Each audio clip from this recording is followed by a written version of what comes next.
What's going on? Welcome back. Welcome back to another episode Off the Schneid, Friday night. Moved up the episode a little bit, half an hour. The kid went down to sleep a little bit early, which is good. So figured we'd get this going and then, draft a little bit later potentially. Got the World Baseball Classic going on the phone right now. 2-run game, 5-3, 2 runners on for the old red and white. So we'll see if we can get this game tied up, at least two in scoring position. But we'll see. Early start, you pulled the rug out from under us. Yeah, I hope that it would actually help. I took a look. No one was live right now.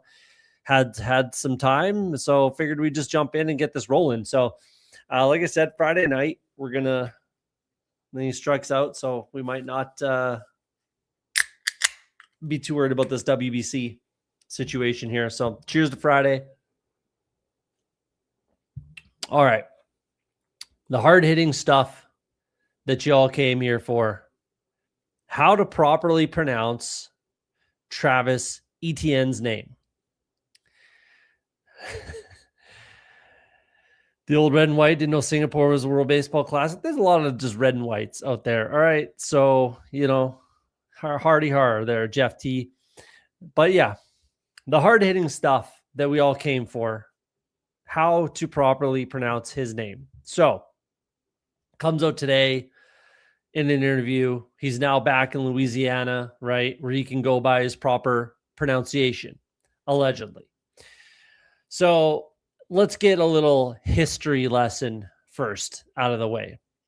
So, how it all came to be, the old, French people, Creole, all that stuff in Louisiana, in the southern United States. So in whatever time, I don't know the years, but long time ago, once upon a time, in a land far, far away in Canada, Atlantic Canada, and what's nowadays New Brunswick, roughly, so a little north of Maine and Vermont, a little north of that on the mainland, New Brunswick, it was called Acadia, right? And the people who lived there were obviously called Acadians. So wars, First Nations people, more wars, French, English, blah, blah, blah, all this kind of stuff. They got kind of exiled, kicked out.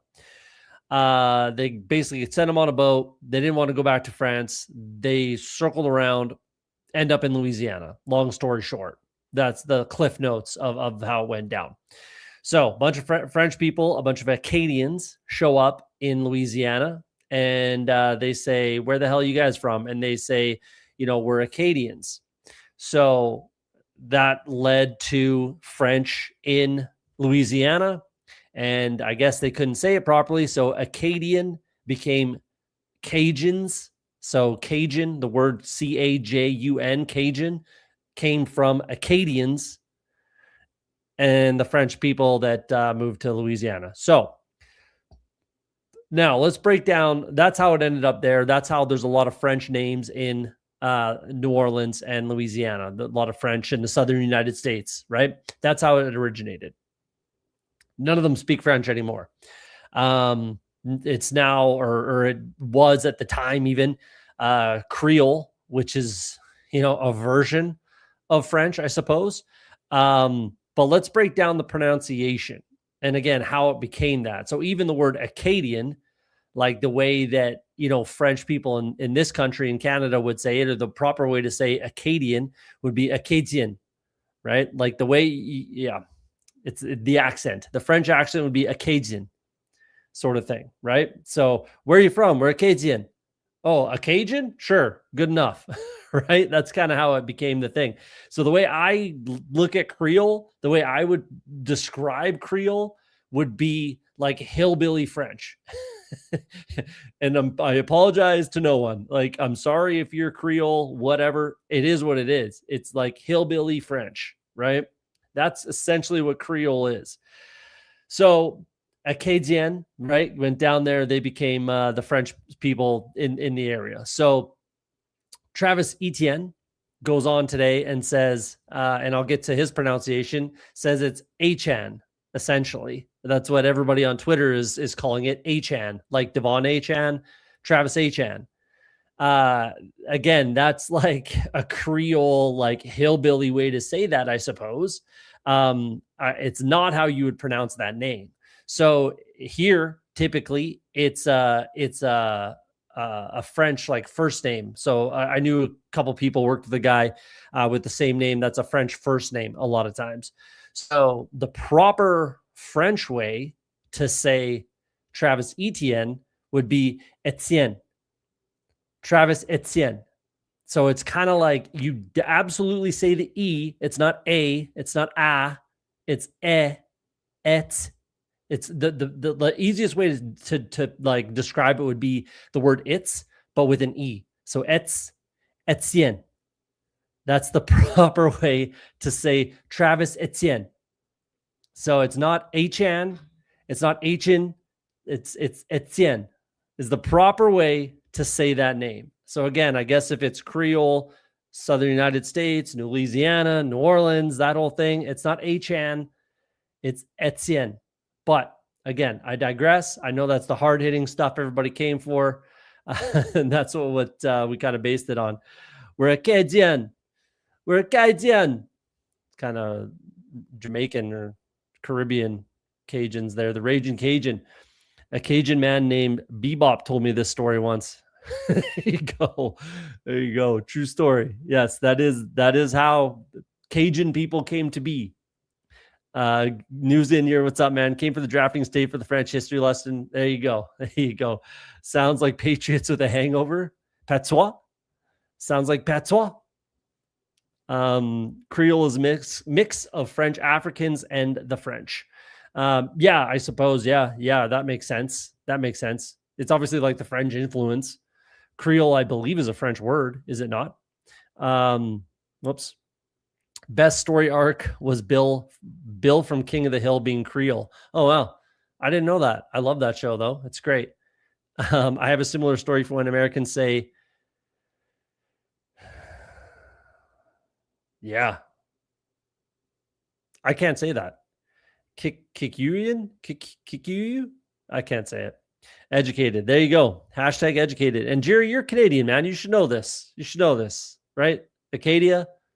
There's still Acadian is still a dialect, or Acadien is still a dialect of French. I don't speak French. P.S. I can like do the accent because I work for a French company. I'm around French people a lot. I grew up with French immersion people. I can do the if you tell me how to pronounce a word, I can probably pronounce it. I don't know what it means or whatever, but I can do the accent pretty good. But anyways, Acadian is a dialect of French that's still spoken today in Canada a little bit. There's a few other dialects, and again, Creole is a dialect of French. But even the French that they speak in Canada, in Quebec, the French that they speak there isn't exactly French. It's Quebecois is really how you would say what that, or Quebecanese as we call it sometimes, but Quebecois is a dialect of French essentially because it's a lot different than France French. Les habitants, it's actually LES, the habitants. Les habitants is how you would say so like the Montreal Canadiens. So they're the Les habitants is how that's how they're referred by a lot of people in Quebec. And it would be like Montreal Canadien is how you would say, like how French people would say that team name. Anyways, Acadia Beach, legendary spot in Vancouver. There you go. There you go. Arrogant French Canadians like Denny Carter. I don't know who Denny Carter is, but French people can be a little bit arrogant. They can be a little, if you don't speak French, they don't like you very much sometimes. Not all of them, but sometimes. And in some parts of Quebec, like if you don't speak French, they won't talk to you. So it can be a bit of a sticking point. And Alberta, where I live, and Quebec don't necessarily see eye to eye on a lot of things typically. So there you go. Little history lesson, little food for thought. Travis Etienne does not even say his own name properly. It's not Etienne, it's Etienne. There we go. Let's get to drafting. Let's have some fun. Let's rip a draft. Cheers to that. Let's go. Let's do a big board. Number 90. Big board number 90 for me. Waiting on one. Jump in if you want to get in on this. We have the big board pulled up on the old Best Ball overlay. Shout out Best Ball overlay, back in action, by the way. Check the description if you're interested in Best Ball overlay. Nice little discount code down there. Use OTS. Get yourself a little discount and support the boys, Pat at Fantasy Dog Pound and Josh. Shout out to those guys. It's working good these days for me. I think there's still a little bit of an issue with the all players or all drafted or all available. That's what it is. I think there's a bit of an issue, but we're looking okay right now. So I ripped a few with the overlay going, so I'm pretty happy with how it's going right now.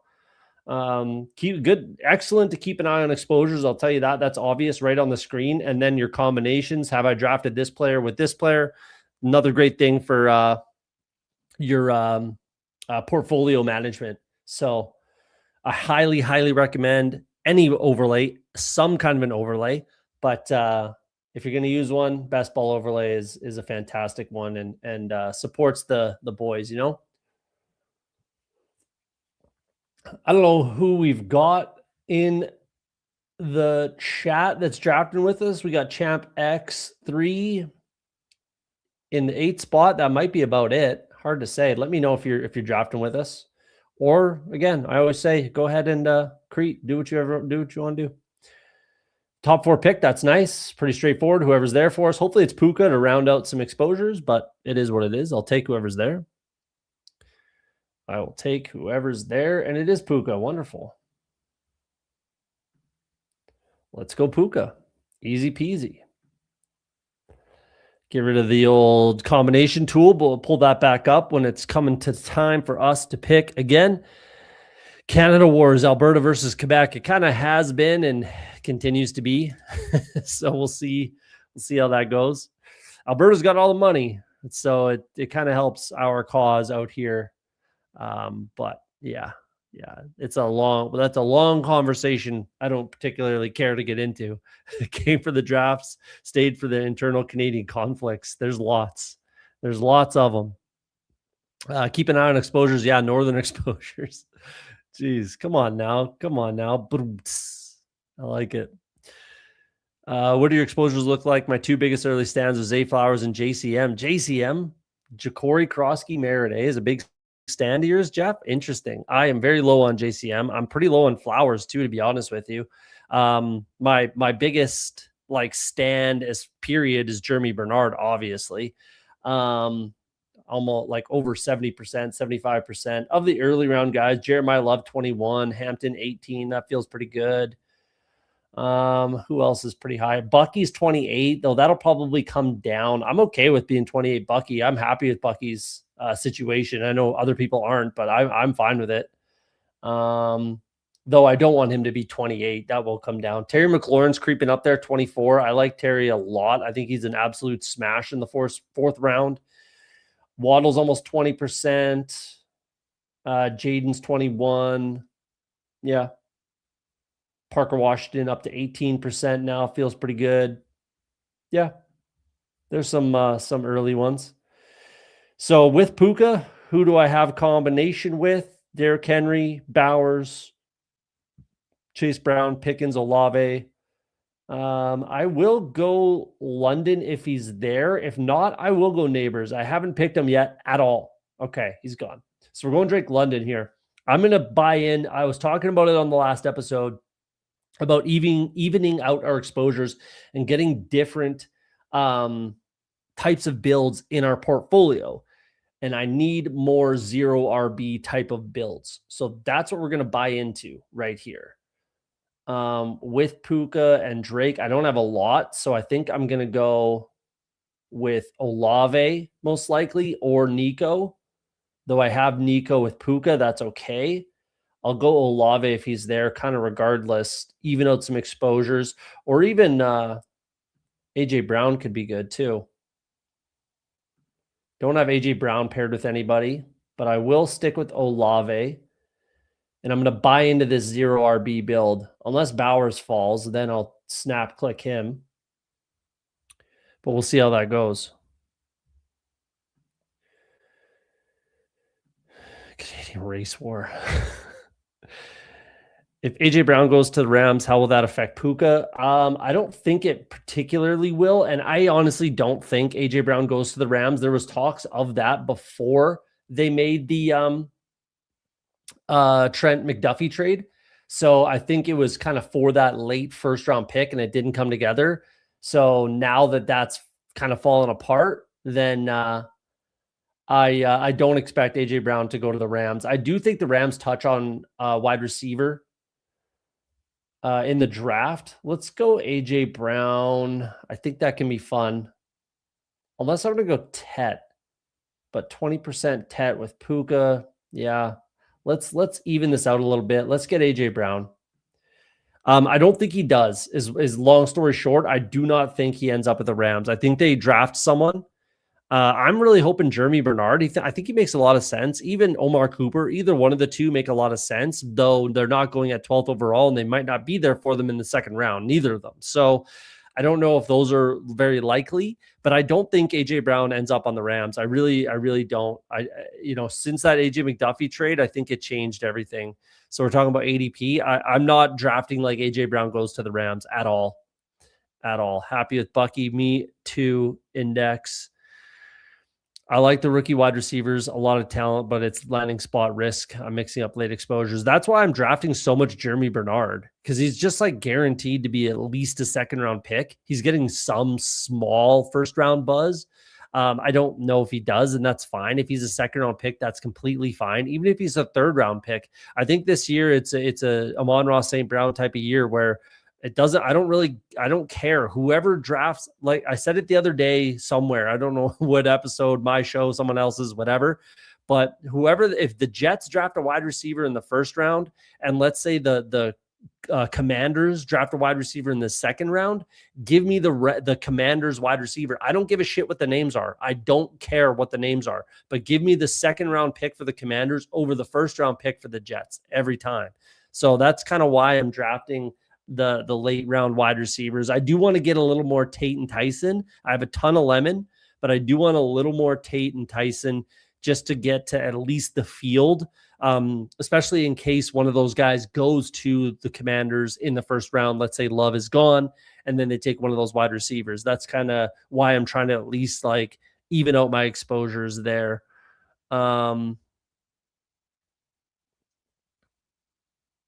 With exposures like that, clearly money ain't a thing.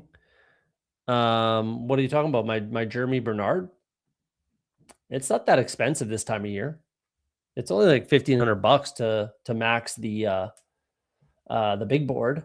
So it's not that expensive. I'm not Daddy Warbucks over here. Jeez.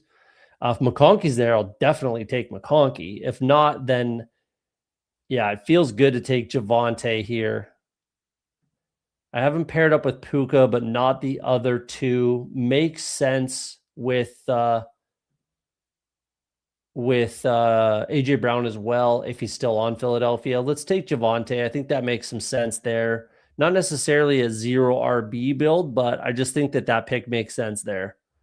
That was what we were talking about the other day with Javonte Williams. Like, it doesn't feel, I don't like his price at all, but I'll pay it. If I go 3 straight wide receivers, then I'll pay the price for Javonte there.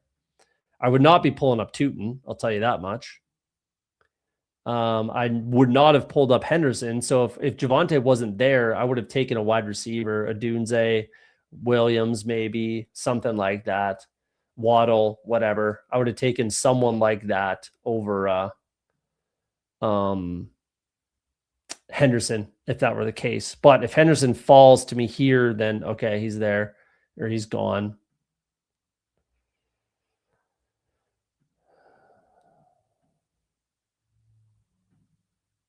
I mean, it's either Waddle or a Dunze, and I think I'm up to 10% Tate.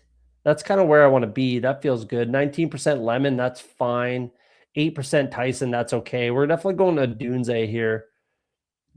I'd like to get a little more Roma Dunze. I'm not pulling up any of these running backs. So let's do that. I guess you'd call it hero RB with Javante, but I would say it's more zero than hero. They brought in Gainwell to keep the passing component up. Yeah, I think Bucky's fine. Like, I think he's just basically, he is Bucky, just, a poor man's Bucky sort of thing. He's very similar in most of the position. So I think it's just like, we don't lose anything when Kenny Gainwell comes into the game. We don't lose anything. Whereas I think they kind of did with Rachaad White, especially on the ground. Pass catching is similar. So, and he's just like Kenny Gainwell's Rachaad White, but he can run better. I think that's my thoughts on it. He can catch the ball just as well and can run better. So London going higher, but it was nice in the past. Nice pick on London. Appreciate that. We got Steven Hines in here. What's up, man? We're doing well. 30 plus target share incoming for London. Yeah, I think it was last year. At least it was close. I'm a big London fan personally. 2025 week 17 correlation. We talking Brown and Williams potentially, or Atlanta. I don't remember who played it. Once it's done, it's out of my brain completely. Has Houston made O-line moves this offseason? Yeah, they brought in a few guys. Let's check out their offensive or their depth chart, because they definitely put some work into it. They brought in Braden Smith. That's who I'm thinking. They brought in Braden Smith on a good contract. I like that a lot. Braden Smith is a very quality right tackle. They brought back Trent Brown, who's basically going to be the backup now. And that's it. But realistically, I think they're in a good spot. I like Arianti Ursary. I like Braden Smith. I like Ed Ingram. They might need some work at center and left guard, but I don't mind where they're at as far as their offensive line. I don't think they're in a huge amount of trouble personally. I know other people would disagree, but I don't hate it. I don't hate it. I think I honestly think that Woody Marks made that offensive line look worse than it is. Mekhi Lemon is a pretty well priced right here, but I think I'm going to go Caleb and just pair him up with Odunze. And then if somehow Jalen Hurts is still there for me, then I'll take Jalen Hurts as well. That would be good. If not, Lemon feels fine. Yeah, Lemon would obviously be fine there. I'm not taking Pierce here. I don't agree with this price when he's on Indianapolis. I didn't want him to go back to Indianapolis. I was really hoping he would be a free agent, and it was just back and forth with that situation. So yeah, we'll see. We will see. Man, I would have loved Jalen Hurts there. That would have been really fun. Jalen Warren, I think, is the best click here right now. I think that makes the most sense, especially with what I've done. Yeah, let's do Jalen Warren. Let's do that. Not too worried about combinations anymore. It's more about structure. So that makes sense regardless.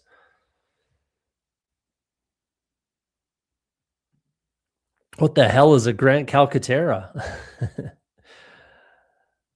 You're making the 2023 Best Ball Bros proud, no doubt. No doubt. I think you have to incorporate all kinds of builds in your portfolio. All of them. You have to incorporate a little bit of everything, I think. Like, I was thinking about this the other day. So with the zero RB situation, let's talk through it here. So Gibbs, Robinson, McCaffrey, Taylor, Cook, Achane.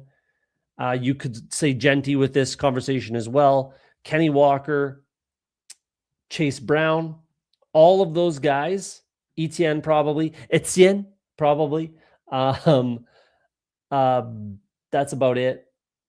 Javante, all of these guys had the most touches, probably at least close to, roughly. I'm not going to look at all the numbers, but at least close to the most touches of their careers, right? So to me, that says we could see some injuries, which means maybe Zero RB is the way to go.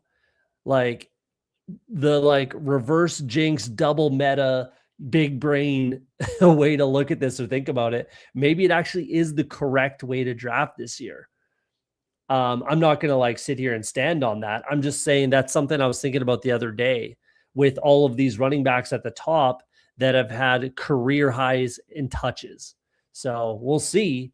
But I don't know. I just think, again, you have to incorporate every structure type and build type there is, in my opinion.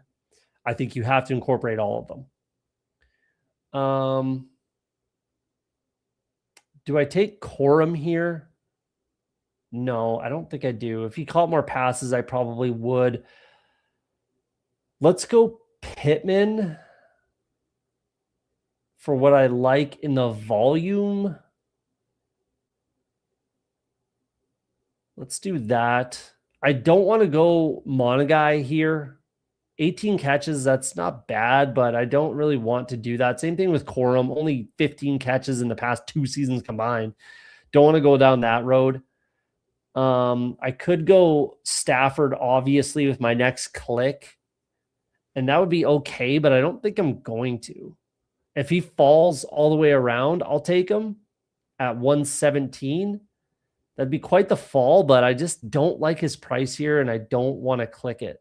I could have went Mahomes worthy there potentially, but I have a lot of that combination, and Worthy maybe doesn't even make it to me.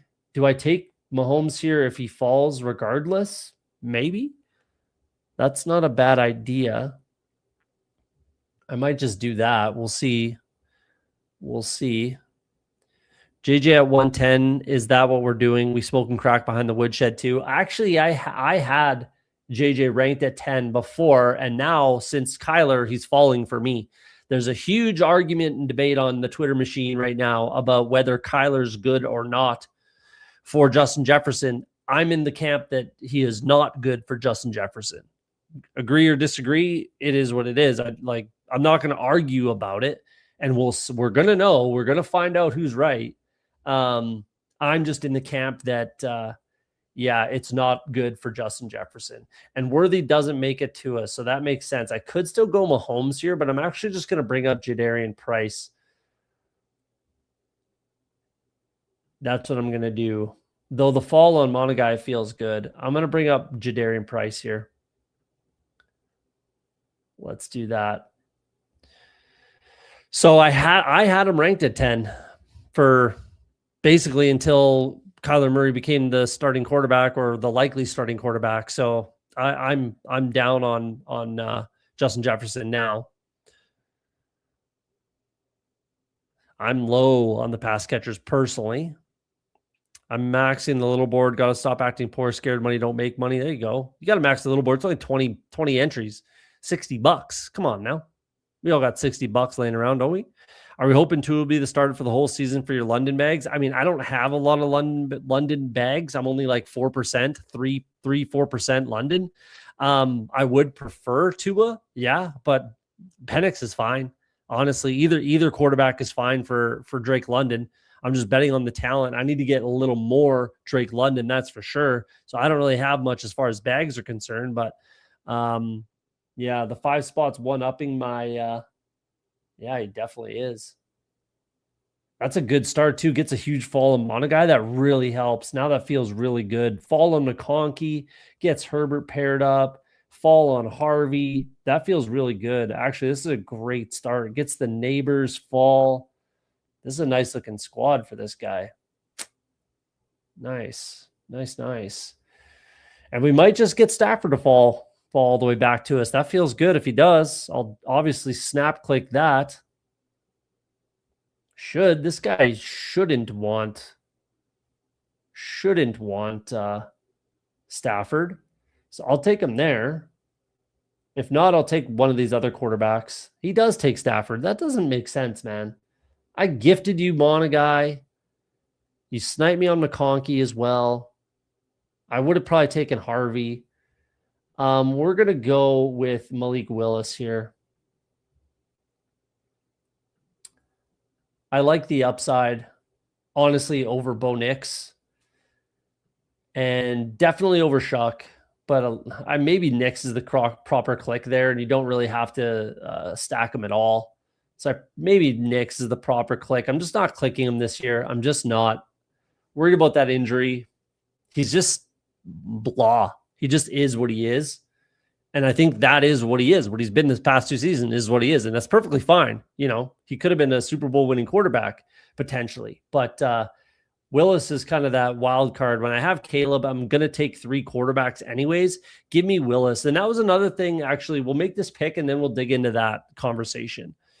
Let's dig into that conversation after we make this pick.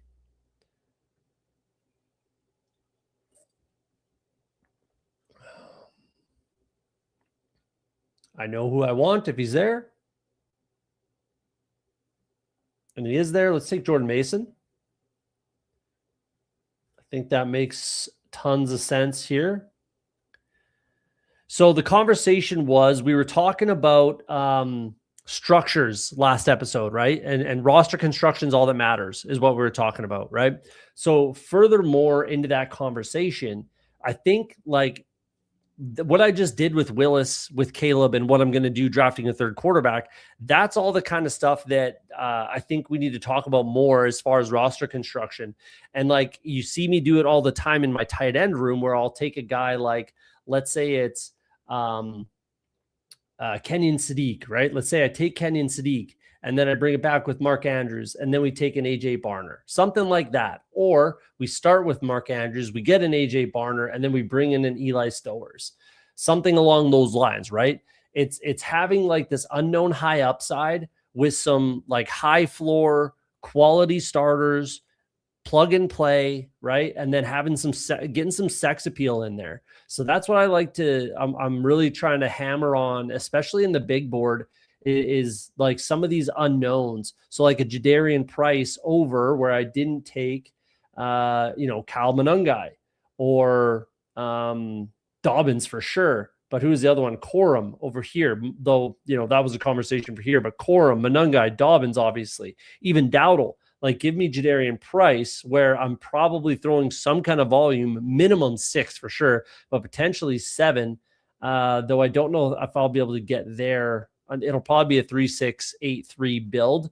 But regardless, then getting, Jordan Mason, or if I had Rachaad White, whatever it is, getting some like unknown sex appeal in there to kind of bring up the ceiling with your squad and your room specifically.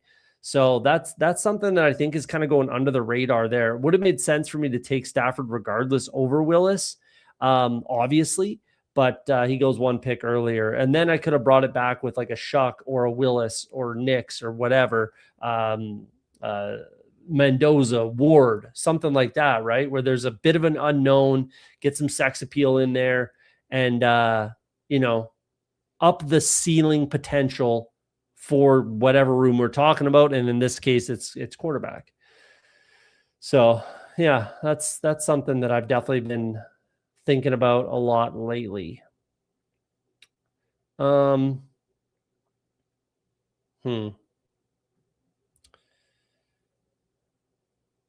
It's one of these quarterbacks first, and let's do Cam Ward, who I think should flip Mendoza, and I think he will eventually. Let's do Cam Ward. Again, some of that unknown, but Willis is there. I think Cam Ward is more of a known than Mendoza, obviously. And I think the ceiling for Cam Ward is higher than CJ Stroud for sure. So in this case, regardless, it's kind of always Cam Ward. I had the conversation with, I think, BBG when he was on. Like, it's Cam Ward over a lot of these quarterbacks that go ahead of him. So let's do that. And then we're done at quarterback, obviously.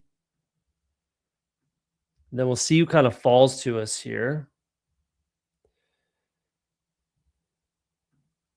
Absolutely. I think he can be the volume play in that offense for whoever's throwing the ball. Were these unworthy of my draft capital? Yeah, once upon a time and in one season that did work. You're correct, but I wouldn't bank on it, is what I would say. I certainly wouldn't bet on it or bank on it. I'm getting a lot more Stephon Diggs around here. I'll take him in the 13th round if he keeps falling. I'll be the Huckleberry there. I'll keep taking him if he falls to the, mid 13th round. I'll take Stephon Diggs.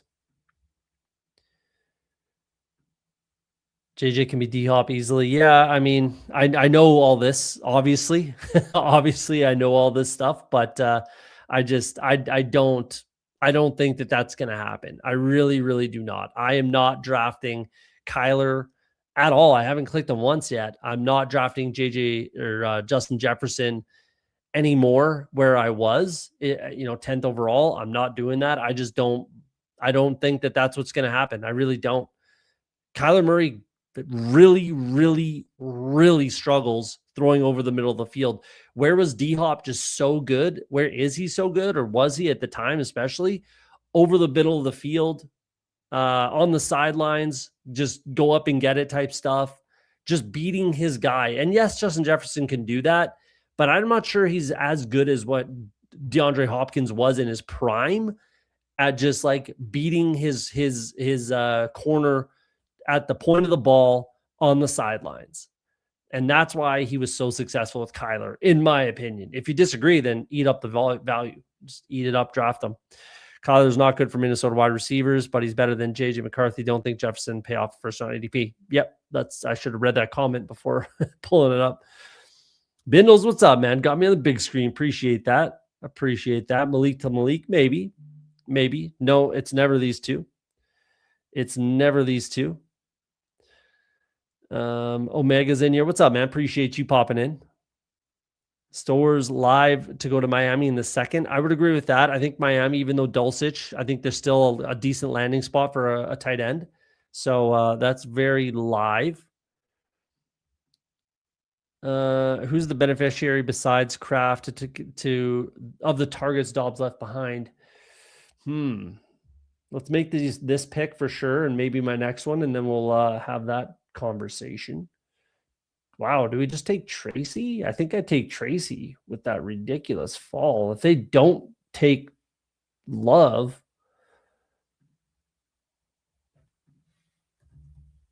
unless Chris Rodriguez is there. If Chris Rodriguez is there, I'll take C-Rod. Let's do that. I'll take Tracy if he falls back to me, though. That's too much of a fall for me. So definitely 3, 6, 8, 3. I definitely need some tight end action at some point. If you know what I mean. Tracy goes. I probably would take Hunter Henry here. Just get a nice high floor option at the tight end spot. I don't know, honestly, the answer to this, because Dobbs was very line of scrimmage, beat his guy at the line of scrimmage, kind of catch the ball over the top sort of thing. True X wide receiver in that offense. And I don't think any wide receiver that they currently have could realistically play that role. So I think they could actually use a wide receiver. I think we got to go Eli Stowers here. There's plenty of clicks that we can take, but let's get Eli Stowers, get some fun. Like I said, get some sex appeal, and could go to Miami. You never know. Could go to Tennessee, though I doubt it, but he could. Let's do that, and then we'll see who's there for us. Excuse me. So yeah, I think they could use a true X wide receiver in that offense for the Packers. Like who do we even like? There's no one that could play that role of Romeo Dobbs. They could be live in the draft to take even the guy like Malachi Fields or like Colby Young, like a big body, true X outside wide receiver, even like a Ted Hurst, maybe. Ted Hurst can make a lot of sense for them, I think. Yeah, I think that they could use another wide receiver just to play that role, because the guys that they have, that's not their game. It's really not. So Yeah, we'll see. Round 4-5, Kyler was making Marvin Harrison Jr. round 2-3 pick last year. Look how that worked out, right? I don't disagree. It's just like is Kyler that same guy? Is the offense going to be run the same way? Obviously, I highly doubt that. And yeah, Kyler's not good. He's just not good. He's not a good quarterback, period. So it's not Justin Jefferson. Like, he's one of maybe even the best wide receiver in the game. He's top 3 for sure. Justin Jefferson, for sure. No question. Top 3 wide receiver in the game. And it's not his fault. It's Kyler. I just can't get by the quarterback throwing him the ball. If you can and you like Kyler, or you're going to spin it like he's good for Justin Jefferson, then go nuts, draft him. Disagree with me. That's perfectly fine. Absolutely fine if you disagree with me. But I'm just not doing it. I'm not doing it anymore. I have a decent bag of Justin Jefferson, so I'm just going to let it ride and see how she goes. Doesn't feel like the analysis is matching the sentiment on Kyler, mine or other people's. QB 18, 20 points per game across Kyler's career. The majority of that is from running, not from passing. So him running the ball is not going to help Justin Jefferson. That's for sure.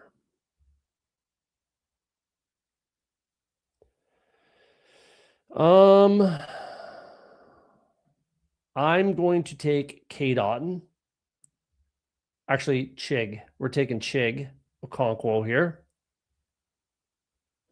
I expected he would have been gone. Let's do Chig.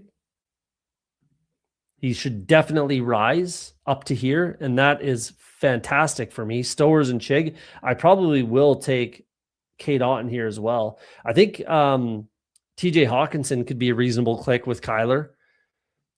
Most people's. Chig over Cade. I agree with that. Where do you want the targets Evans left behind to wind up in Tampa? Igbuka, Godwin, McMillan, Tez, Otton. I think that a lot of those go to McMillan. I think McMillan is a huge value right now. A lot of them go to McMillan. Some of them go to Igbuka, though I think Igbuka is fine regardless. I think McMillan is the answer. The easy, quick answer is McMillan, no question of those targets. I like Chig as well. Any Washington tight end is going to be valuable. So now that we know who it is, I'm going to try to draft Chig as much as I can realistically. And then we are still going to take Cade Otton here. He's kind of that high floor, consistent guy, though. Freiermuth could make some sense here as well. I do have Pittman, so I'll stick to my guns and just take Cade Otton here. Round out my tight end room, and then that's fine. Stowers, Okonkwo, and Cade Otton. I think that's 3 straight. It is. So that actually works. I can obviously stop at 3 there. So we're done at quarterback. We're done at tight end. 1 more running back, 2 more wide receivers. Feels pretty good.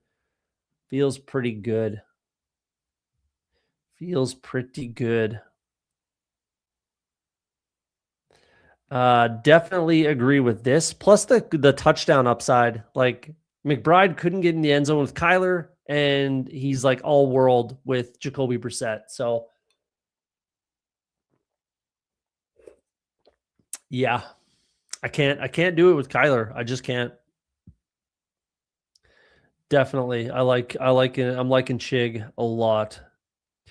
I'm actually not surprised with how much money Otton got. Cade Otton's a very, very, very good real life NFL tight end.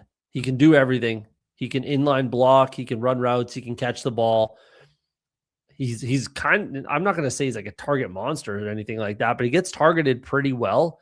He's like late, career Jason Witten. He's Dalton Schultz, but a little bit better and younger right now.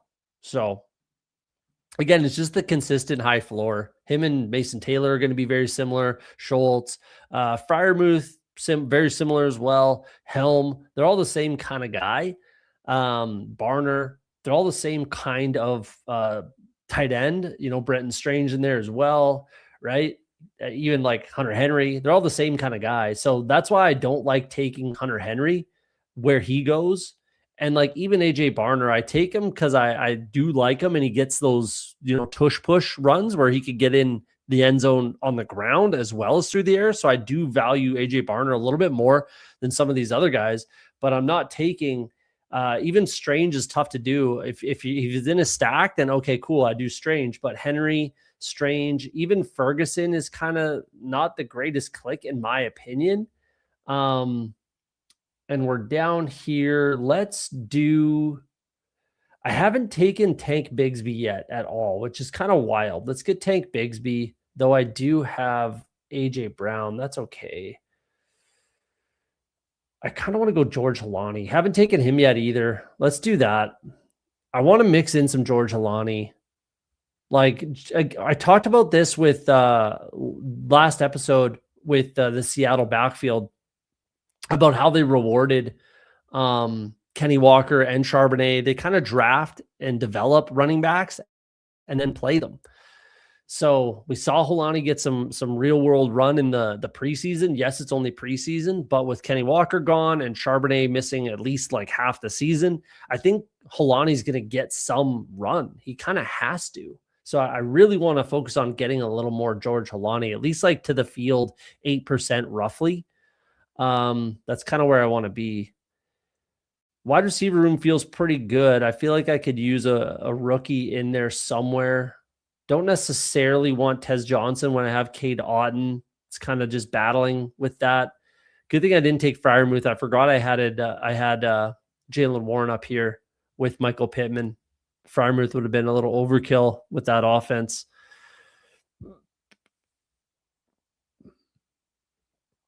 Yeah, let's get a rookie. What do we want to do here?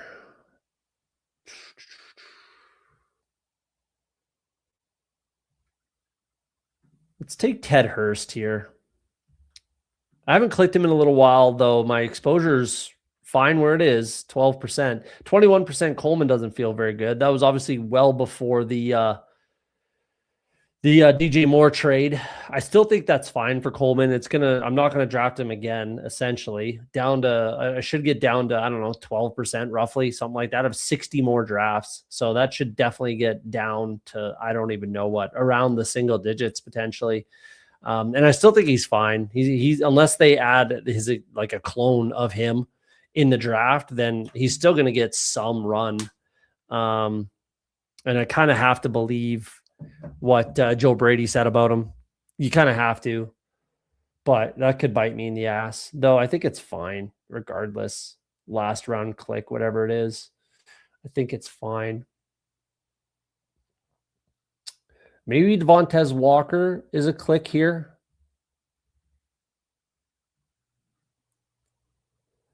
He's definitely fun. I could go with a rookie. I did bring in Hurst, so that's fine. Let's potentially bring in Walker. Don't mind that. I kind of want to even out some exposures down here. Get a little more Walker. I guess Yoshivas is on the table. Bond, though, I don't mind where he is. Thornton, though, I don't mind where he's at. 4.5, 4.5. Jack Besh down to 13.5. That's fine. That'll get down as well. I definitely need that to get down now that Nailers come in. And it's okay. That'll even out. Yeah, let's take one of these guys. And who do we like?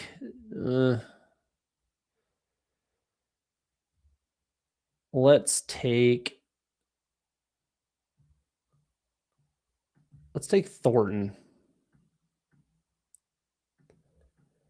Let's take Thornton. Let's do that.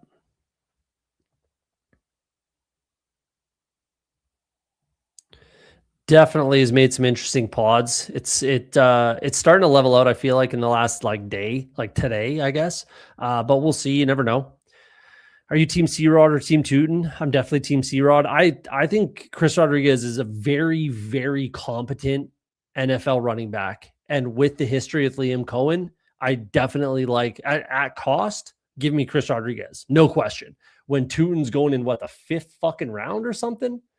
Fourth round Tootin? Fuck that. I'm out on that. It's not the player. I love Bashaw Tootin.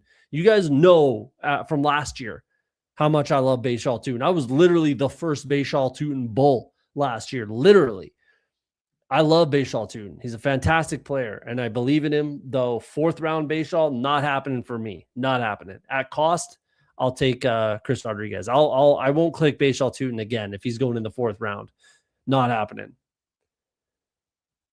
At cost or judge of talent, there you go. That's the conversation. Darnell Mooney is a bad pick. I don't think he signs anywhere. I don't think he's a great click either. I have a couple shares, literally, I think 2, maybe 3 tops, and I'm not going to be clicking them much because, I think it's just going to kind of pass him by essentially. Not like the game's going to pass him by, just like he's not needed anywhere. His skill set isn't like something that teams are screaming for, in my opinion. Who do I think will go after Njoku? Honestly, same conversation as Darnell Mooney. Like if Njoku hasn't signed yet, which he hasn't, it's not a good look for him. It's not a good sign. And he's been pretty pedestrian. Outside of that 1 year with Joe Flacco throwing the ball 20 times a game, outside of that, like he's been pretty pedestrian, realistically. Like this is Cade Otton, man. This is all those other guys that I talked about, right? Like it's Strange, it's Barner, it's Henry, it's, give me Okonkwo over Njoku, no problem. It's Cade Otton, it's Freiermuth, right? Like it's all of these guys. That's what Njoku is at the end of the day. Honestly, call a spade a spade. It is what it is. Look at the numbers outside of that 1 year with Joe Flacco. Like he's just not that guy. Niners could use him. Maybe they just redid Tonjes, and I don't think that happens with Tonjes. That could make sense, honestly. Like Njoku's going to sign whoever wants him essentially right now. Like Eagles could be a spot for him. I suppose that would be good. Njoku just got released. Just official or what? Like everybody's been released since the end of the league or end of the playoffs, essentially. You know who's going to get released. And guys are obviously signing contracts before it's legal or, official, right? So I'm not worried. It's not like, Njoku like just came on the market miraculously. That's not the case, right? Mooney to San Francisco? I don't know about that. I'm guessing 5 spot with the 1 QB team. Let's see. The 5 spot. He had Stafford and Herbert. Threw on 2 guys at the end, so he's fine with Stafford and Herbert. A couple days ago, again, official, sure, like officially, but it doesn't. The official part of it doesn't mean anything. Like we've known who's been released for a month, literally, and Njoku is part of that. We've known that he's been a free agent for at least about a month. Broncos is the dream for Njoku. That could make sense. The Joker, just because it makes sense for his name. 3683, Caleb Williams, Malik Willis, Cam Ward. That works for me. Javonte Williams, Jalen Warren, Jadarian Price, Jordan Mason, Chris Rodriguez, George Halani. I think that's fun. I think that can make it kind of like, again, like a 0 RB type of a build. I think it could work. Puka, Drake London, AJ Brown, Odunze, Pittman, Diggs, Hurst, Thornton. That's pretty strong. I like that. Obviously, it was, again, like a 0 RB type of a build. So I got to have a strong wide receiver room if that's the case. Stowers, Okonkwo, and Otton is more than enough at tight end. I'm happy there. So this is a fun team. Obviously, our RB is a little bit weak. If Chris Rodriguez is what I hope he is, Jordan Mason. That's the other thing about the Kyler Murray in Minnesota. Like, who benefits from Kyler Murray being the quarterback? It's typically running backs. So hopefully Jordan Mason takes a step forward. If Jadarian Price is maybe the other running back in Seattle, that would be nice. Jalen Warren's fine. Javonte, definitely kind of the in my lineup every week sort of thing. Let's rip another one, guys. Let's rip another one. Let's just do a big board. Let's not get too fancy. We're waiting on 9. Tons of room. Come on in. Water's nice. We're having fun. Jump in. Njoku had to visit with the Broncos, apparently. That would be a good landing spot. Though, again, the offense is so spread out. Like, I don't think Njoku is going to go in there and get 120 targets. It's definitely not the case. So I'm not too interested in Njoku kind of anywhere, if I'm being perfectly honest with you. Again, he's the same as all those other guys. The same thing. I'm not too worried about it. Hit that like button for me, guys, if you don't mind. We got 43 watching on the YouTube machine and however many on the Twitter universe over there. If you're on Twitter, jump over to YouTube, create an account, hit that subscribe button if you like the content. Hit the notification bell. We went went live a half hour early today. So hit that notification bell so you get those alerts and everything like that. But yeah, hit that like button for me, guys, if you don't mind. And if you like the content, go ahead and subscribe. Niners have no depth of wide receiver. Mooney, when healthy, can be the Kendrick Bourne replacement. An AC joint hampered him last year. Just couldn't get rid of them. Yeah, it'd be fine. Like, I guess I would potentially draft Mooney if he went to the 49ers. Like, that would entice me. I'm not going to lie. That would entice me. But other than that, really, I'm not excited about Mooney whatsoever. There's only like a couple, like 3 maybe landing spots for Darnell Mooney where it would intrigue me enough to draft him. And I have clicked him a couple times, to be honest with you, just in case sort of thing. So it's not like I hate Darnell Mooney's guts or anything. It's just like he would have to get a very, very solid landing spot for me to be able to click his name consistently. Biggest beneficiary of Kyler is the QB2, JJ McCarthy. How did I make out last year? I had a rough year. I had my worst year. I had my worst year of best ball last year, actually, which really broke my heart. I got a lot of good things right last year. A lot of good things right. I faded Justin Jefferson. I faded Ashton Genty. I faded Brock Bowers. Faded JJ McCarthy. What else? I was high on Christian McCaffrey. I was high on Jonathan Taylor. I got a lot right last year, it felt like, and I had my worst year yet. Loves his disgusting olds. Could see the Dolphins signing. I think you're talking about Njoku. That's who I thought they were going after too, potentially. If it wasn't the Falcons, which it's not the Falcons, I thought he could go to the Dolphins as well. That was kind of my pick. Also, definitely would have been Genty there, but it is what it is. We're going to go Achane because I haven't clicked him enough, kind of thing. I want to be kind of just at the field. I don't want to miss out on him completely. So let's do that and see who he isn't paired with. A lot of Hampton, a little bit of Love. Could go Justin Jefferson, but what have we been just talking about this whole time? I think it's got to be Barkley. I do want to get up to at least the field on Barkley. So let's do that. Though Jeremiah Love would have been fine. I think Barkley should rise too, though. I think he's kind of being discounted right now. So let's get Barkley going. I like that. And then it's a different build from the last draft. Who do we got in here? Ty Nasty? I think Brooklyn Bum is probably in the chat, I believe. We got Champ X in here again. Bats 440. If I'm missing you and you're in here, let me know. Or lurk. Do your thing. Parker, yeah, I nailed Parker Washington. There was a lot of things that I got right, but man, just didn't fall my way, I guess. I don't know. It is what it is. It is what it is. I nailed the quarterback window. All that made sense.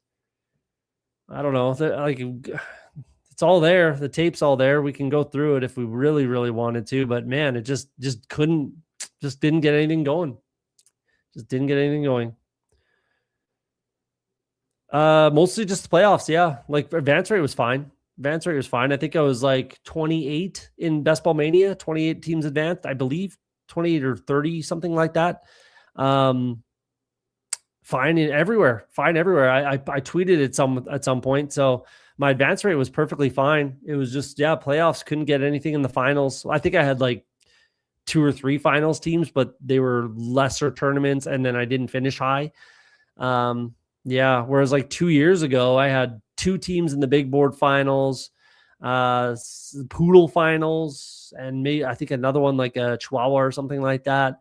And I got 1,500 in two times in the big board last year, or sorry, 2 years ago with my 2 finals teams. So that was nice. That helped out a lot. But last year, just, nothing in the playoffs, just no advancing. I had like 2 or 3 finals, but again, they were nothing burgers.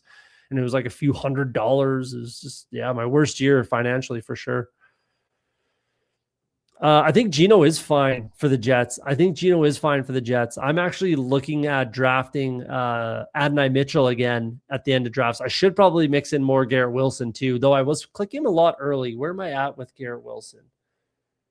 4.5%. So I need to get back on the Wilson train. I was clicking him a lot early, and I should need to get back in on that. Same with Adonai Mitchell. I was in on him, but haven't clicked him in forever, 2% now.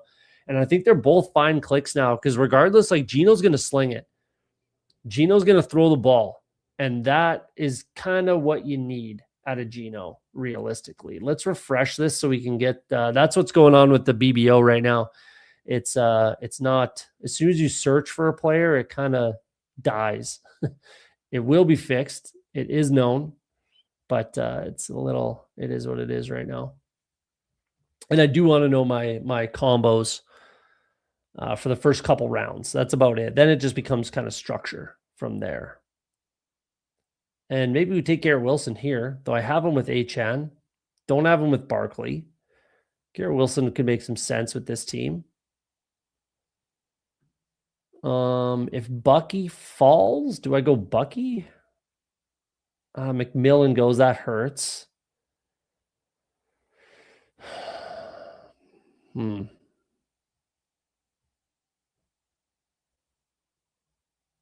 Rice is fine. I don't care about Rice.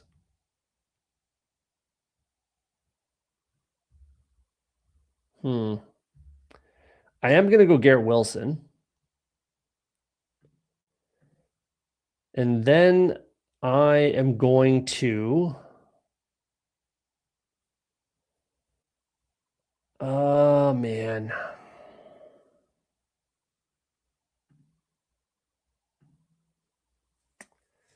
I like the Bucky fall. But I'm not going to do that. Let's stick to our guns. I'm going to take Egbuka here. I'm going to pull him up a little bit. I just want more Egbuka. I just want to be at the field roughly at Egbuka, and I haven't been able to click him for a while. Let's get a little bit different. Probably not the correct click right there, but that's okay. Yeah, probably not the correct click right there, but it is what it is. Yeah, I had actually like more than the field on Pitts. I was probably 12, 14%, something like that, Kyle Pitts. So that was fine. It wasn't really that killed me.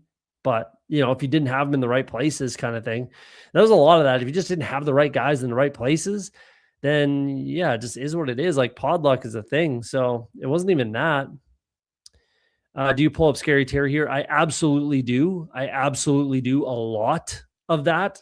And then take Jaden. Yes, I do that a lot. I think Terry McLaurin is, I've said it before, I'll say it again right now. Terry McLaurin is the best click anywhere in the 4th round. Anywhere, in my opinion. He's the best click anywhere in the 4th round. And I take him a lot on this turn. If not, like, when I'm picked 10, 11, 12, whatever, I'll take Terry McLaurin. So absolutely, I do that a lot. I've done this a lot as well, where I take T. Higgins and Terry McLaurin at 36, 37, and then I take Jaden Daniels and Joe Burrow right there. That feels really fun. I do that a fair amount as well.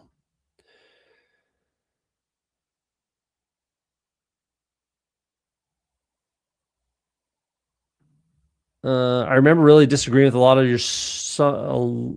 lot of some of your takes last year, but I got a lot wrong too. Had some good takes, did pretty well in BBM. I don't know. You can go watch the tape. It's back there. Go watch it if you want. I don't think I got a lot wrong. If I'm being honest, like, I'm not trying to be like, oh, I did so great. I'm so smart. I did everything right. I don't really recall a lot of things I got wrong last year, if I'm being honest. Like, if you can find something or tell me, by all means, bring it up. I faded the right guys in the first round, second round, and that's a big part of it. Yeah, I was clicking the correct guys. I don't think I got a lot wrong, if I'm being honest. Like I'm not sitting here like at the end of the year, I was pissed off with how poorly I did because I got a lot right. And that was very frustrating to be as right as I felt I was and to not have anything to show for it. That really, really frustrated me a lot. I'm going to go with Jane Daniels here. And that was kind of, it was like, yeah, it was just really, really, really, really, really frustrating to sit there and like, to be honest with you guys, I was like, what am I doing? What am I doing wrong? I feel like I'm doing something wrong. I have to be doing something wrong. Is how I was looking at kind of myself at the end of last year, just thinking like I can't just keep blaming luck. I can't, for these close misses. I'm going to take Harrison. So I really was like, man, I feel like I have to look in the mirror and say, am I doing something wrong? Am I wrong? Do I think I'm right when I'm wrong? Like some real like soul searching, if you will, at the end of last year, thinking like, man, I don't recall getting much wrong, but I have nothing to show for it.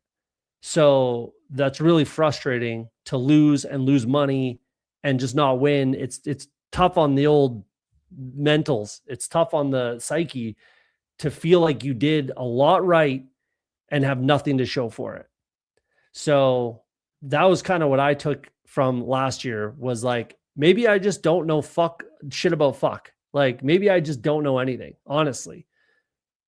But then I went over everything and thought about it, and I just, it is what it is. It's a tough game. It's a tough game, but it is frustrating to like feel like you got a lot right and have nothing to show for it. It's very frustrating, especially with all the time and work and effort I put into this and have nothing to show for it. It was really, really frustrating last year, the results.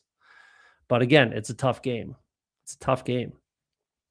Is there's a spot besides Titan Commanders where we think Love can land? I think the Giants are possible. Honestly, I think anyone. Cardinals picks 3 through 7 are all possible, even the Browns. But I do not think he makes it past 7. That's for sure. So honestly, yeah, I think any of those teams are on the board. 3, 4, 5, 6, 7. All those 5 teams are on the board to take Love. They're all live, in my opinion. Where has Emmanuel been going lately? I don't think he's been getting drafted a crazy amount. He should rise theoretically, obviously. Pick 220. So I haven't seen him getting drafted a crazy amount. Still goes undrafted, I think, the majority of the time. But yeah, he's fine to click for sure. I don't think I have it all. I haven't, but I knew he wasn't going back to I thought very strongly he wasn't going back to the Packers. And here we are. But that you could definitely make an argument that the Seattle, it's a better spot for him, value-wise. To be fair, BBMDB can fact check any claim. There you go. So there's no point in saying anything incorrect. There you go. Yeah, go check it out. I'm happy to stand on my takes. Call it now. Who's the next JSN this season? That's a good one. So is it someone that has been good but hasn't kind of taken that final step, or can it be someone like CeeDee Lamb that's coming back? Let's just go with it's a young player coming up who can take that next step. I think it's got to be Ladd. It's got to be Ladd. That's who I've been drafting a shit ton of Ladd. As if Keenan Allen comes back, that hurts, but it's kind of got to be Ladd. If he's like the 1A, 1B, one of the 2 in 2 wide receiver sets in LA for the Chargers, it's got to be Ladd for me. I'm willing to take the gamble and take that bet that it's Ladd McConkey. I am 19% Ladd right now. Probably 20% overall through all my tournaments. So that's kind of my bet. That could definitely be wrong, but that's kind of been my bet realistically. We are gonna go with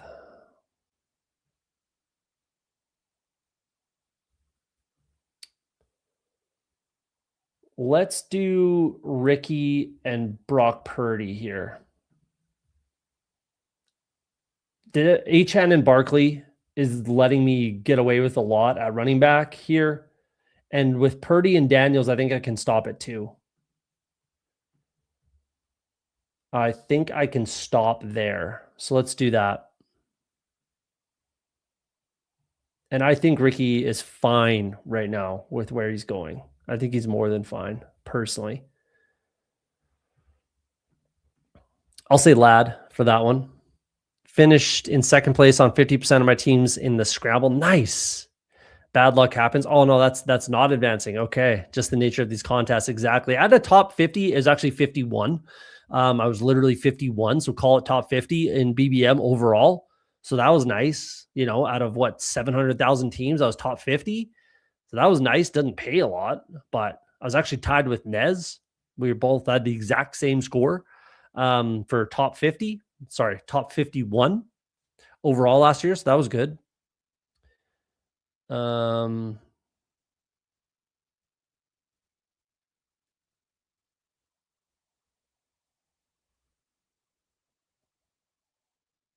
Yeah, appreciate that, man. That's kind of what I settled myself down with is I think I got a lot right. It just is what it is. This is definitely true. This is definitely true. Just manage your buy-ins. You know, I don't have to win to be able to live my life. It'd be nice if I did, obviously, but it's not like destroying my life over here. That's for sure. Tough fades. Honestly, that's the other thing. Typically my fades are better than my hits, if you will. Like Parker Washington was great, but I wasn't drafting him a ton in Best Ball Mania season. He was my highest drafted player, period, overall in the big board season. But I only had like 8% of him in Best Ball Mania season after Travis Hunter was drafted there. So, you know, but I didn't make any big board finals, which I have every other year, which is frustrating. Multiple times 2 years ago, but it is what it is. But typically my fades, especially like my first round fades, have been on point. I was fading Tony Pollard when he was a first round pick.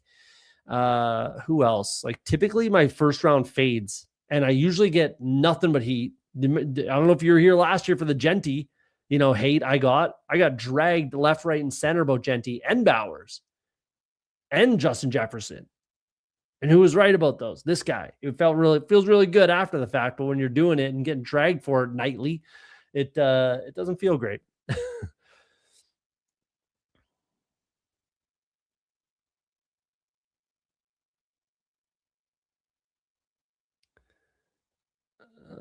Bought into rookies way too much. That can happen. Come on, baby, turn the lights off. First time I've seen you in. Shout out. Appreciate you.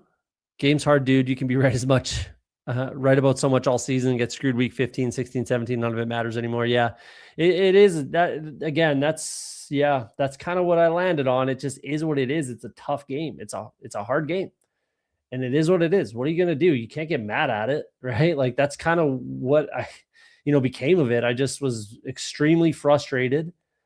My poor wife just bears the brunt of my frustration. Not that I get that ridiculously upset about anything, but let's make these picks and we'll finish that thought. We got Worthy here. I do think Mason makes some sense to pull up here, though I don't really want to pull him up that far. Let's just take Gadsden. I think that makes sense. That's fine to do. Yeah. But when I'm just like what I'm doing right now, I have like verbal kind of diarrhea. I just like piss and moan, yell about it, and talk myself through it aloud. So my wife gets to bear the brunt of those internal conversations that are bubbling to the surface. And, it just is what it is, man. It's just a tough game. It's just a tough game.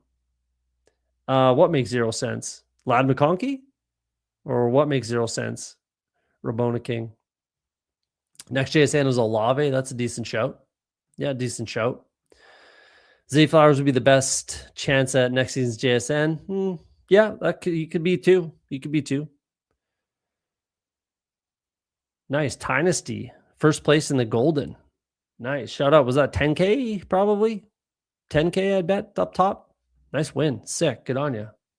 Well done. Well done. Well done. It's a tough game we play, guys. It's a tough game. It's a tough game. 10K, yeah. Nice. Nice. Nicely done. Nicely done. It's a tough game. All you can do is take, your losses in stride and hope you learn from it, kind of thing. That was the thing. Like, that was what was so frustrating. I don't feel like I learned anything. I don't feel like I did anything wrong. It just is what it is, and it's just a frustrating game when you don't win. And to be honest, the majority of the time you don't win. The majority of here's a little peek behind the curtain in case you don't know, which I'm sure everybody in the chat already knows this. The majority, pretty much all streamers, don't make money. Like, we all lose money. I lost money last year. I lost money the year before. The year before that, I made like negligible hundreds maybe of dollars. But at volume, chances are you're going to lose money. And I'll tell you right now, your favorite streamer probably loses money. I would almost guarantee it. Including the big guys, especially the big guys, if we're being honest. Except for like Karain, obviously he's free rolling for the rest of his life, essentially. Liam, free rolling for this rest of his life. But Liam was not a streamer until he won. And Karain, yeah. Karain's a bit of a computer. So shout out Karain. I don't mind his takes, if we're being honest. Sometimes you don't do anything wrong. Luck isn't on your side. There you go. It's all about luck. Yeah, I would agree with that. I think he was too good to put in that bucket, if that's like the conversation we want to have. I would agree with that statement there, though, that he wouldn't kind of be that guy. I'm going to be done at quarterback. Let's just lean into that. I think I'm going to just do the Kittle thing. Might as well do the Kittle thing. And I might just, no, we're going to bring in Rachaad White for sure. Obviously with Jaden Daniels. The only thing that would really hurt Rachaad White is if Jeremiah Love goes to Washington. Even then, Rachaad White's going to have some value. If it's JCM and Rachaad White, Rashaad's going to have a lot of value there. So let's do that. Let's do that.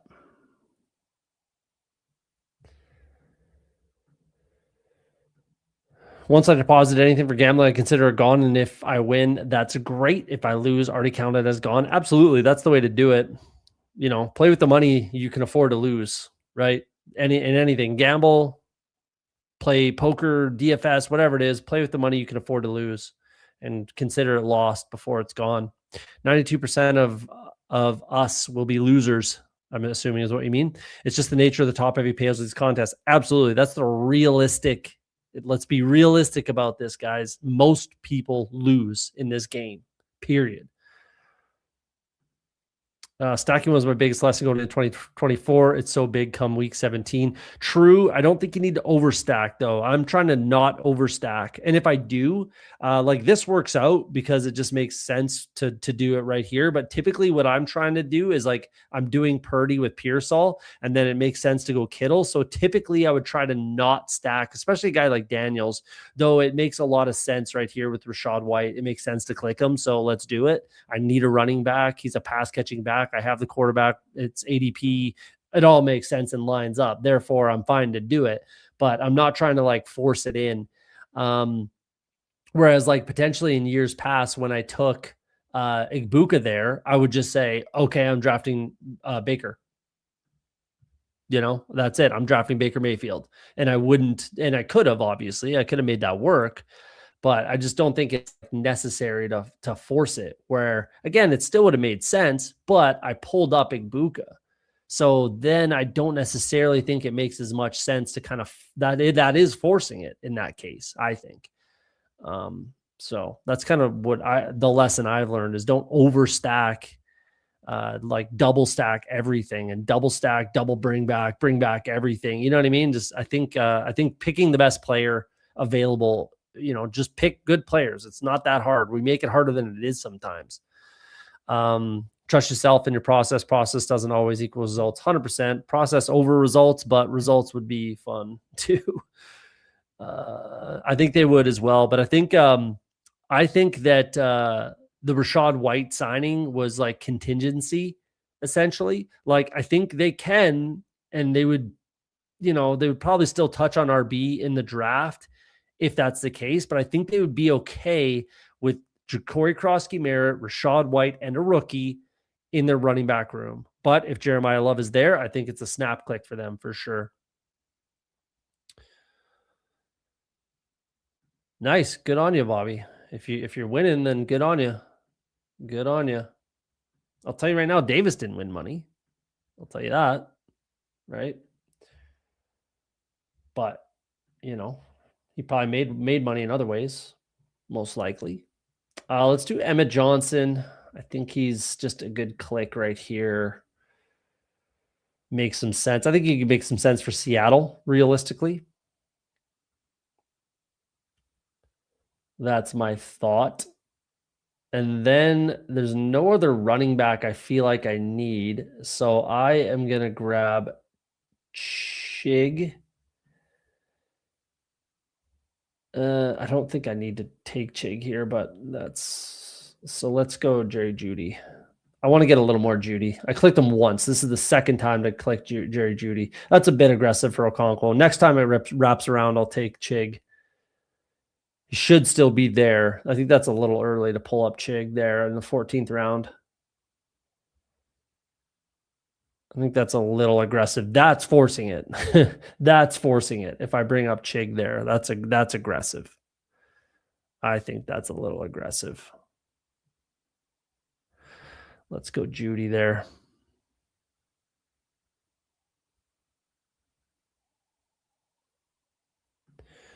I mean, hey, if you're that good, man, do it. If you're that good. I think Igbuka can be the next JSN. I don't mind that. Seahawks lost Metcalf last year. Bucks lost Evans. Godwin feels like Cup. Yeah, I like that shout. That could work. I'm big on Igbuka for this team. Hopefully that works out in my favor. Site credits. Yeah, there you go.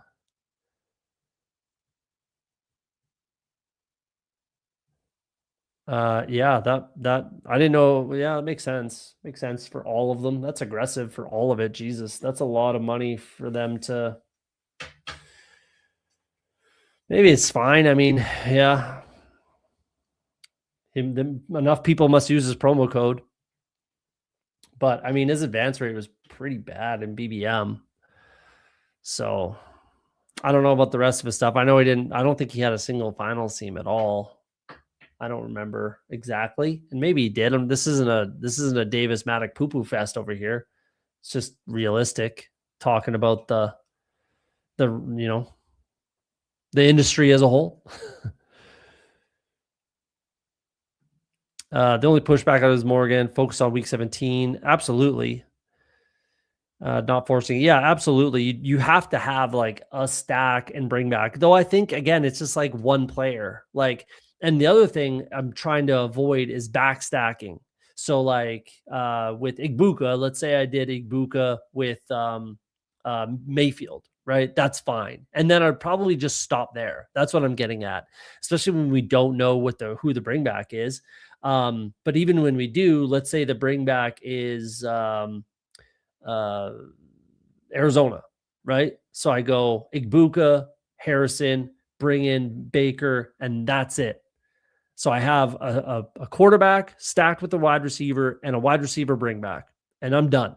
That's what I'm going to be doing this year, is not overstacking and double bring backs and shit like that. Just like, I think all that's a little bit aggressive. So if I think now I can take Chig if he's still there.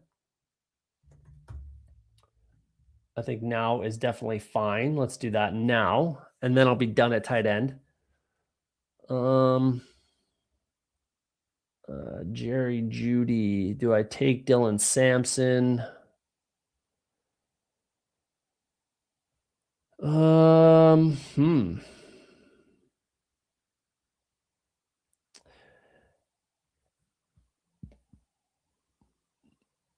I don't love this spot at all.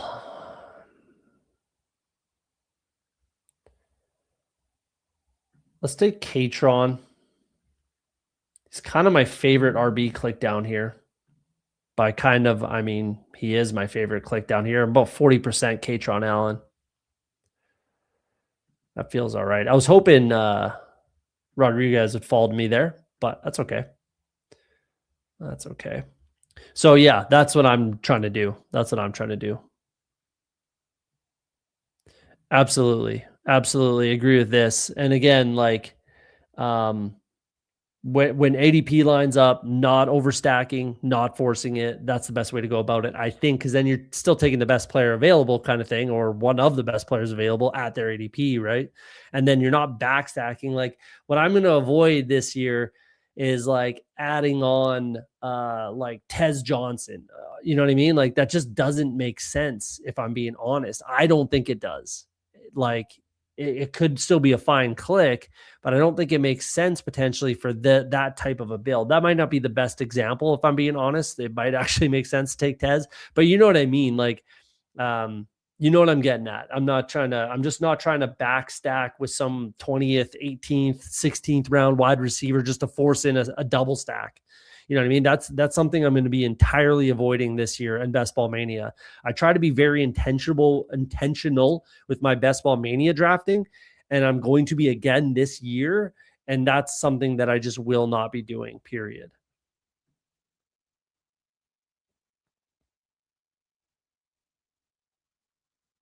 I'm not judging, man. Better at DFS. Nice. Yeah. Yeah. Some do. Some do. Some want to win. You know, some are just making content and some want to win. I'm not judging either one. I'm not saying who's who. I'm just saying some are out here to make content and some to have bits and to sell t-shirts, and some people are out there to win. You know, and Flock has apparel as well. So maybe I'm talking about Flock, maybe I'm talking about Davis. I don't, who knows? Who knows what I'm talking about? I'm just saying, like, yeah, you know, I don't get site credits. I'll tell you that much. This is all my money. I'll tell you that much. Yeah, that's what I'm doing this year pretty heavily. And that's the way to go. Like, again, doing it with, like, let's say a Monron Goff, CD and Dak, JSN Darnold, Chase Burrow, Puka Stafford. Sure. I mean, I don't love any of these guys particularly. You know, McLaurin, Daniels, you know, JMO, Goff, McConkey, Herbert, stuff like that. Burden, Caleb, Igbuka, Mayfield, right? Your top picks, pair them with the quarterback, bring in one bring back and call it a day. And again, you want them to be the high valued bring back as well. So like bringing in a 16th round bring back and be like, oh, maybe he's the guy. Maybe he's the guy you need. I am not doing that this year. And that's a big lesson I think I learned last year. And if there was a mistake I made, that was it. You know, which I've made that mistake every year. I've done that every year where it's like, oh, I'll take someone from this team because he's a bring back. And that's how I rationalize it. And it obviously didn't and doesn't work. So I am not going to be doing that ever again, essentially. Let's do Bernard here. Let's do Jeremy, my guy. We're going to bring him in. As always, haven't clicked him yet tonight, so that feels good.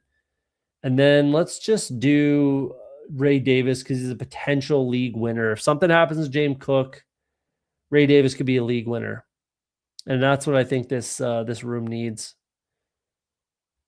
Straight handcuff. Let's do it. So back to put a bow on that, like that's a big learn, from the past few years and few seasons where it just doesn't make sense to take a 16th round double stack or bring back or whatever it is. It's probably it's exceptionally more times, not going to work than it does work, that it's just not worth doing at all. So I'm out on doing that completely. What quarterbacks are going after waiting to the bottom of the draft this year? I don't. I think I want to be done drafting by basically Mendoza, maybe Bryce Young. I want to be done drafting quarterbacks by the 13th round, regardless of 2 or 3 in my quarterback room.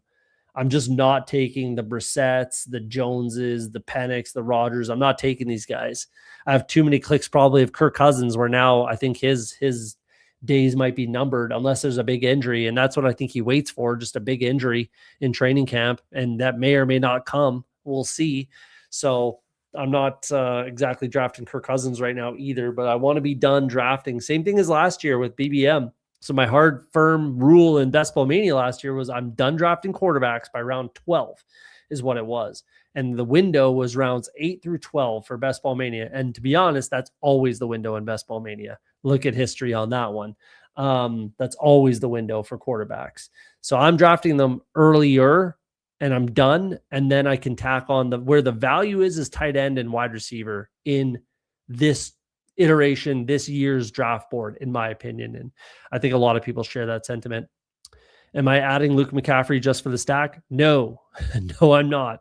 I did click him once or twice because I thought maybe he would be a good click, not stacking with Jaden Daniels, but that's an absolute example of something I'm 100% not doing. If you think Luke McCaffrey is a good click, go nuts. But I am absolutely not bringing him into Jaden Daniels' team because with my last click or whatever, just for the stack. Not happening.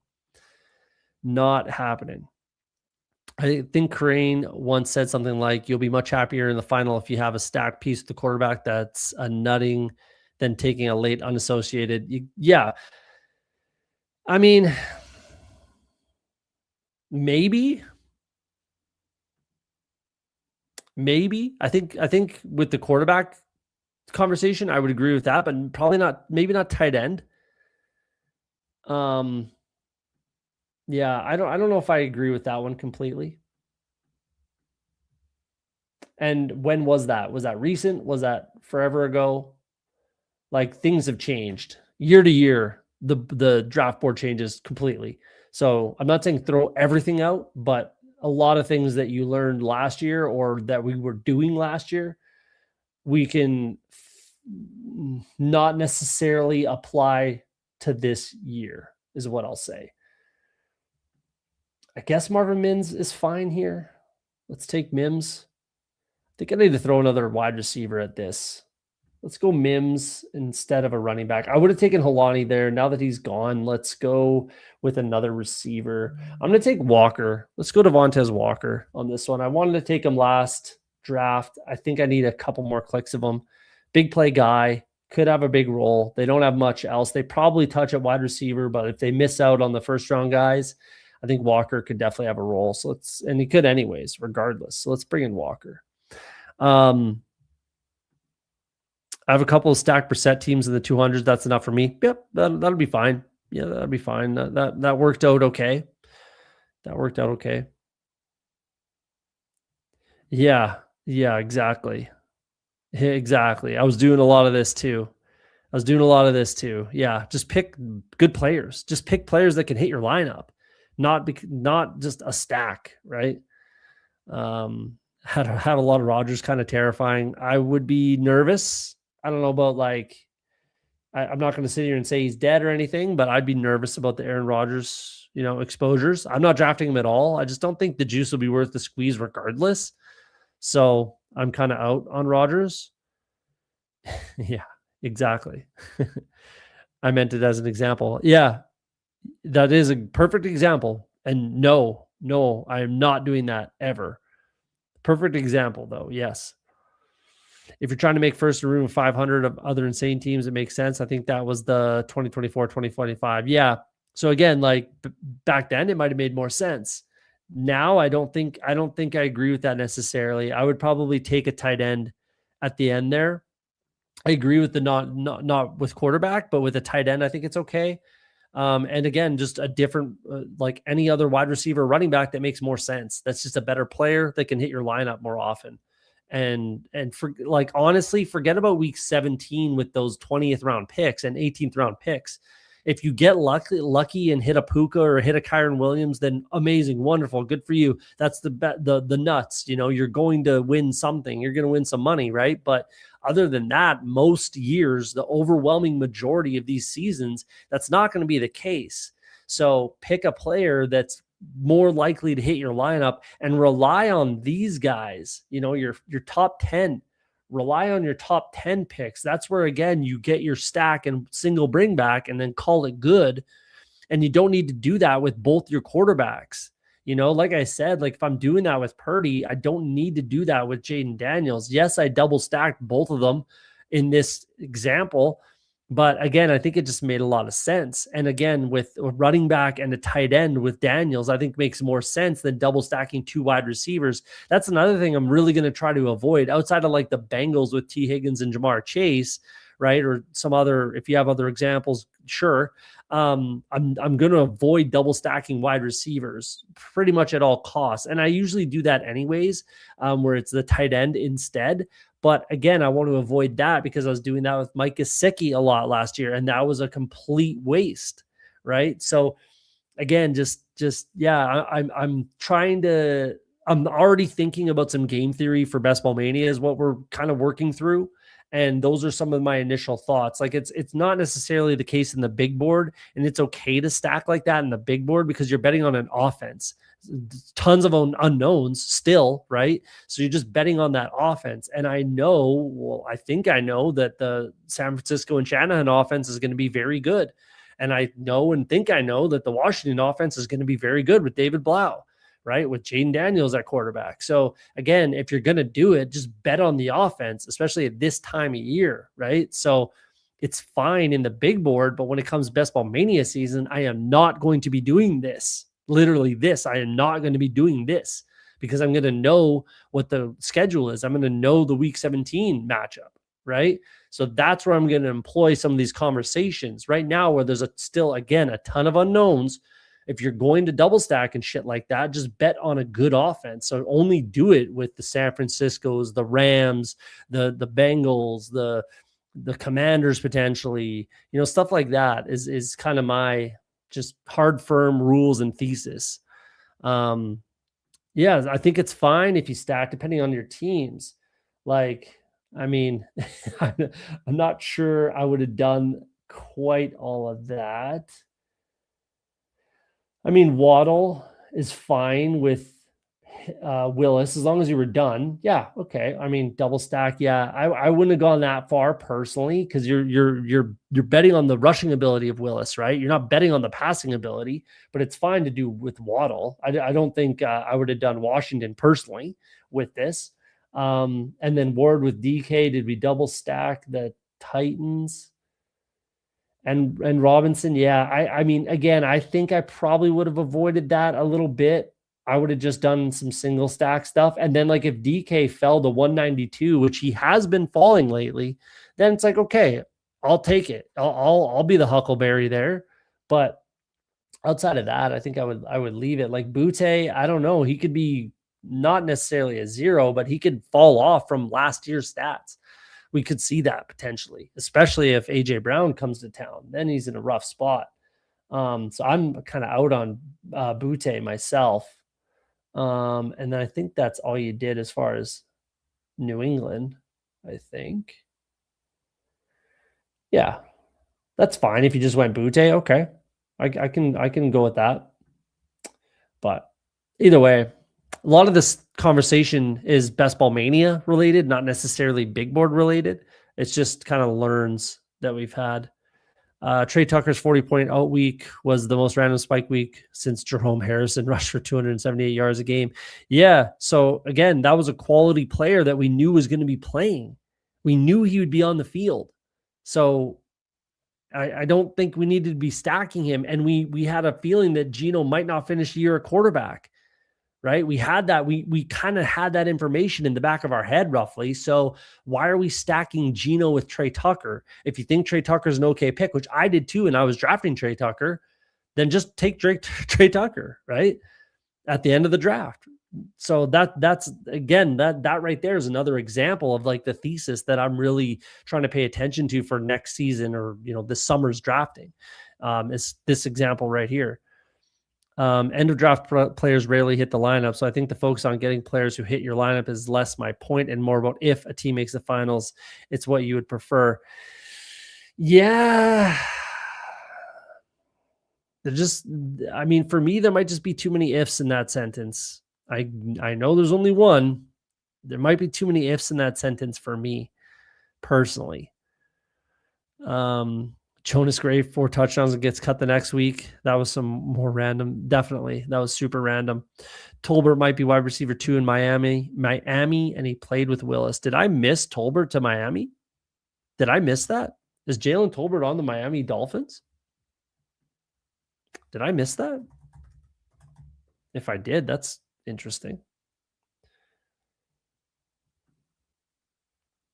They did. Wow. How does that get by me in my old age? What a total loser. Yeah, maybe. I don't like Tolbert. I don't think I'd be drafting him for that. Yeah, I didn't see Jalen Tolbert go to the Dolphins. So you triple stack the Dolphins. That might be aggressive. That might be aggressive. But let's rip through this. We got 2693, Jaden Daniels, Brock Purdy, Devon Achane, Saquon Barkley, Rashad White, Emmett Johnson, Katron Allen, and Ray Davis. My top 2 lends me some grace, essentially. So Rashad White just needs to be what I need him to be with Jaden Daniels. I need one of these rookies to do something, and then you never know. Ray Davis is kind of like that scratch-off ticket. I need one of these 2 rookies to just be a 1A, 1B, have a role, kind of a back, and I think I'm okay. Garrett Wilson, Mecca Igbuka, Marvin Harrison, Pearsall, Worthy, Judy, Bernard, Mims, and Walker. I think that's fun. That's definitely fun. Some big playability in there. That's for sure. A lot of guys are going to be on the field, at least, outside of like Mims and Walker, Bernard. These are some unknowns down here, but my first 6 wide receivers are all going to be on the field. That feels pretty good. Need things to break right, but it's worth it. Rhonda Gadsden, George Kittle, and Chig Okonkwo. That's more than enough. I think that'll work for sure. I think this is a fun team, quality team. I think it can definitely play.